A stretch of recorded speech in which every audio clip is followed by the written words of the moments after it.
নারীরা যাতে সুরক্ষিত থাকতে পারে পাড়ায় পাড়ায় নেবারহুড কমিটি গঠন করতে হবে। এবং নেবারহুড কমিটির জন্য যেটা আমাদের করতে হবে যে পাড়ায় পাড়ায় সেই একটা নির্দিষ্ট অ্যাপের মাধ্যমে একটা অ্যাপ তৈরি করা হবে। নির্দিষ্ট অ্যাপের মাধ্যমে যদি কোনো মেয়ে সেই টাইমে দাঁড়িয়ে কোনো মহিলা তিনি যদি একটু আনসেফ ফিল করেন, তিনি অ্যাপের মাধ্যমে সিগন্যাল পাঠাবেন, সেই অঞ্চলের যে নেবারহুড কমিটি তাদের কাছে সিগন্যাল যাবে এবং তারা সেই মুহূর্তে তার লোকেশন ট্র্যাক করে সেখানে চলে আসতে পারে।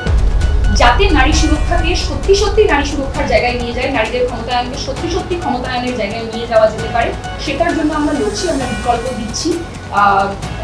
যেভাবে আমাদের পশ্চিমবঙ্গে লকডাউন পরবর্তী সময় আমরা দেখেছি যে মেয়েদের অল্প বয়সে বিয়ে হয়ে যাচ্ছে, স্কুল ছুটের পরিমাণ বাড়ছে, বাল্য বিবাহ হচ্ছে, সেগুলোর বিরুদ্ধেও লড়া যাতে এই ঘটনাগুলো না ঘটে এবং শিক্ষার আঙিনায় আমরা তাদেরকে ফিরিয়ে আনতে পারি, তাদের শিক্ষা শেষ হয়, সঠিক বয়সে তাদের বিয়ে হয়।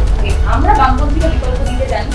আমরা বামপন্থীরা বলছি যে তাদের জন্য আমরা একটি কুইক অ্যাকশন টিম বানাবো, যাদের কাজ হবে প্রতি পাড়ায় তারা সেখানে যাবেন, প্রতি এক সপ্তাহে সেই হাই রাইজ বিল্ডিংগুলোতে গিয়ে সেই বয়োজ্যেষ্ঠ যারা রয়েছেন, বয়স্ক যারা রয়েছেন, তাদের সাথে কথা বলে আসবেন, তাদের সমস্যার সমাধান করবেন, তাদের সমস্ত রকম খেয়াল রাখবেন।